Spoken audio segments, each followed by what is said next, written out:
Hello, everybody. This is Peter B.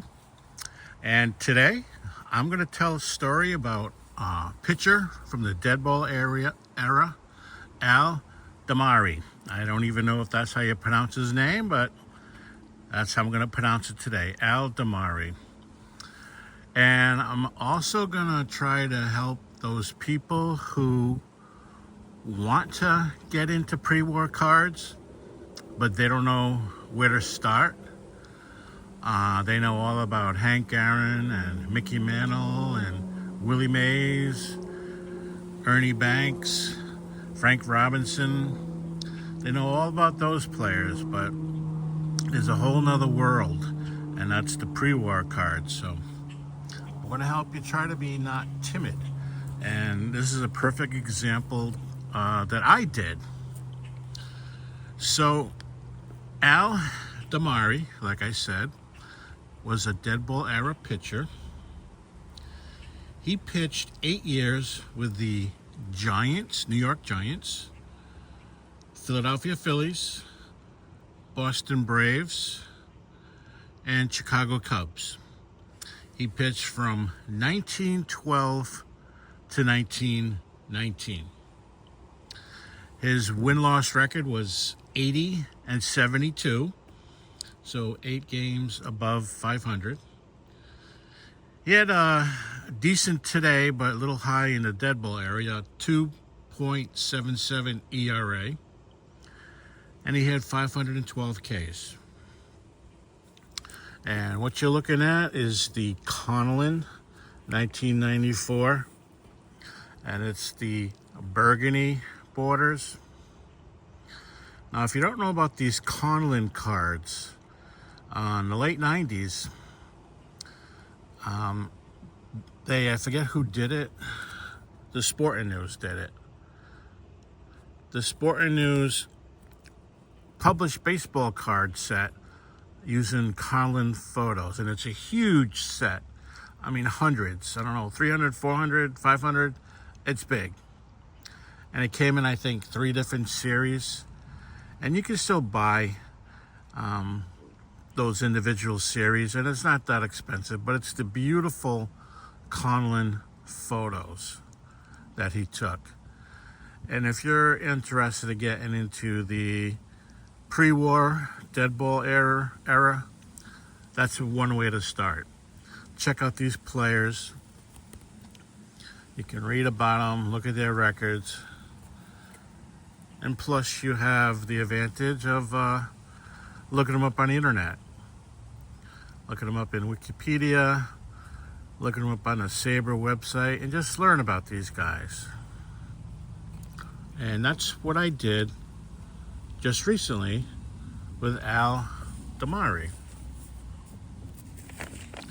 Now, he was an average pitcher at best, but he would get into these streaks of greatness.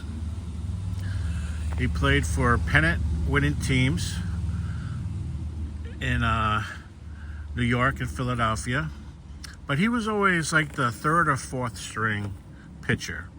I mean, he was stuck behind Christy Mathewson and Rube McGard, and in Philadelphia behind Grover Cleveland Alexander. So he would, spot start, the 4th starter, and also pitch in relief. So why would I do a video about Al Demaree?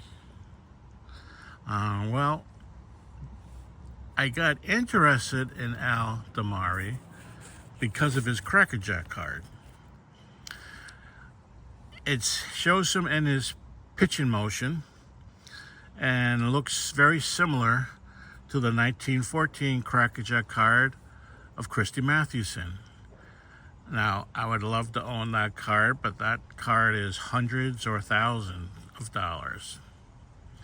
That particular card of Christy Mathewson was only printed in 1914. In 1915, he's one of the 2 players that had a different image on his Cracker Jack card. So the 1914 Cracker Jack card is more rare than others and very expensive. But Al Demaree crackerjack card. Looks like this. Very similar to the Christy Mathewson. I like the crackerjack card showing action like this one. I mean, some of the portrait headshots can get boring. Some are nice, I do got to give you that. But I like seeing scenes like this. The beautiful red background and the green grass and then the player. And I always was in love with this pose. Like I said, the Christy Mathewson 1914, very similar. But if you save up a little bit, you can afford this one. I mean, you can't afford the Christy Mathewson. So I got this, and I like it very much. And here's the back of it. So that is the reason I started to get interested in Al Demaree, because of that beautiful crackerjack card that now I finally own. But you look him up, like I said, on Wikipedia or the Saber bio website, and there's more to his story, a lot more to his story. You see, when he was with the Giants, he liked to draw cartoons of the players, and he would pin them up in the locker room, and everybody enjoyed and got a laugh and everything. Well, one day, a reporter from the New York American newspaper saw these drawings taped up in the locker room, and he told his newspaper about it, the New York American, local, and they signed him to do a weekly cartoon. And he would do this, and then when he got traded to Philadelphia, the local Philadelphia paper did the same and signed him to do these weekly cartoons. Well, he started to get noticed, and in 1922, the Sporting News hired him to draw cartoons. And this was a syndicated paper, so it went in all different cities. And his cartoons look like this. And I didn't know this. I knew nothing about Al Demaree, except for he had a cool crackerjack card. But he was actually a cartoonist and earned more money by drawing these cartoons. Now this one is springtime, or spring in time to get the rust out of springs. And I like this one because that's Babe Ruth. It says, hot dogs and spinach are good for the batting eye. And it said Babe Ruth used to eat 8 or 10 hot dogs at noon during spring training. So I thought that was pretty cool. There's all different players, the manager and the fat rookie. Pitchers are drilled into covering first base. The sliding pit, always part of spring training work. And poor players scraping up his legs. So this is an Al Demaree, and that's his signature cartoon. Came out of Sporting News. So here we get paid to do these, besides being a pitcher. I did not know that. The only thing I know about him is that he had a cool crackerjack card and I wanted it. Well, in 1934, the Dietz Gum Company, which was owned by Leaf, who would later make those beautiful baseball cards, created them in 1948 and distributed them in 1949. Well, Dietz Gum Company created the R34 cards.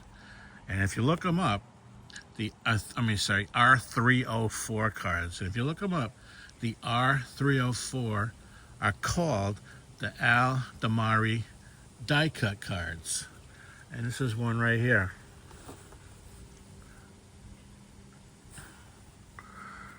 There, you can see that they're bigger or longer than a Crackerjack card or a regular card. But there would be the photo of the player's head, and then Al Demaree's drawing of their bodies. And there's his name. And they would have the player's last name, Dykes. I believe he's Jimmy Dykes. His position, third base. And the team, White Sox. And this was card number 17. And what you would do, you can see how you can fold it twice so they're standing up. You'd fold it here and here, knock them all the way back, and you insert tab A into slot B. And then they'll be standing up.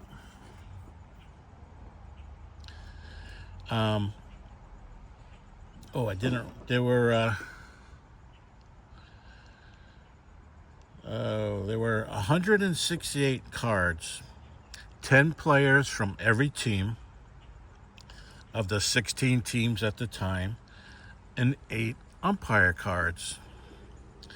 And for 10 wrappers of the deed scum, you can send away and get a little baseball field. So you stand up your guys and put them on the positions where they belong.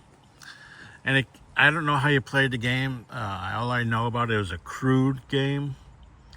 And the Deeds Company also wanted you to get the whole set. So when you're listening to the radio of 2 teams playing, probably your local team and a visiting team, you can set these players up on the board and actually follow along, like who gets on first, if they go to second. So you can actually follow the game using these players. So this is the R304 from 1934. There is a Babe Ruth and a Lou Gehrig, which are outrageously expensive. And these are kind of rare because, I mean, look at them. Especially to have the tabs. And these are kind of expensive too because they're rares, but nothing like a Babe Ruth or Lou Gehrig. But I love this one because it is all intact. So in 1934, with Dietz Gum Company, which was part of Leaf, he created these baseball cards.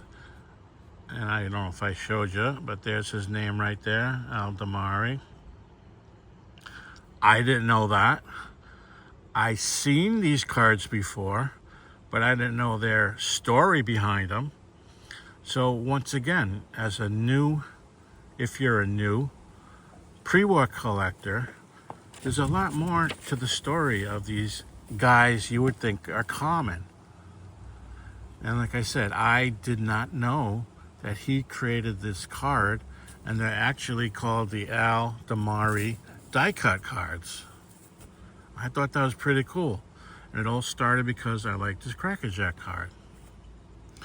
Well, Demaree finally got out of the baseball business, but he was still drawing cartoons.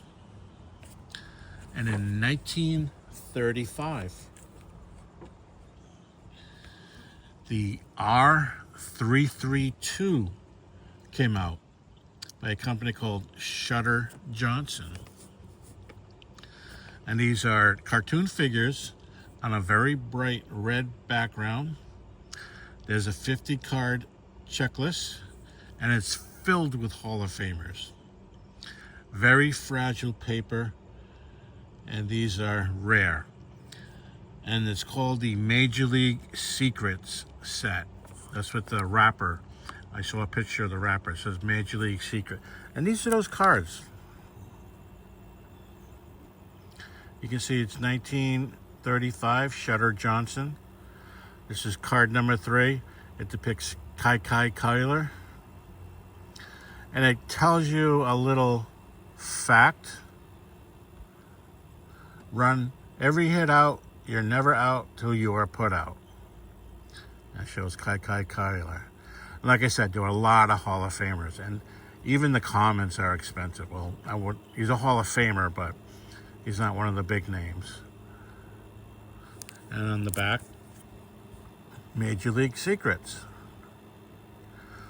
So, once again, I've seen these cards, but I didn't know anything about them. And there's his signature again, Demaree. So this common player, who the only reason I got interested in him is because I love that Cracker Jack card. I discover he is a cartoonist. After his playing days, he continued doing cartoons for the papers, as well as coming up with these Demaree die cuts and this Shutter Johnson card, which I thought was pretty cool. So this guy is more than just a common player, and there's actually even more to his story. In the 40s, he moved to California, and he drew images of the Pacific Coast League players. And the Signal Gas Company issued in 1947 the U011 set of cards that had a checklist of 89 cards. And this is one of those cards. You're probably now familiar with his style of drawing. This is Tuck Stainback, picturing him on the LA Angels. I love this. He is a Los Angeles boy and owns his own home, the Lucky Stiff. You can see the Signal Gasoline. And there's his signature again, Demaree. So this common player was actually pretty cool. This is the back.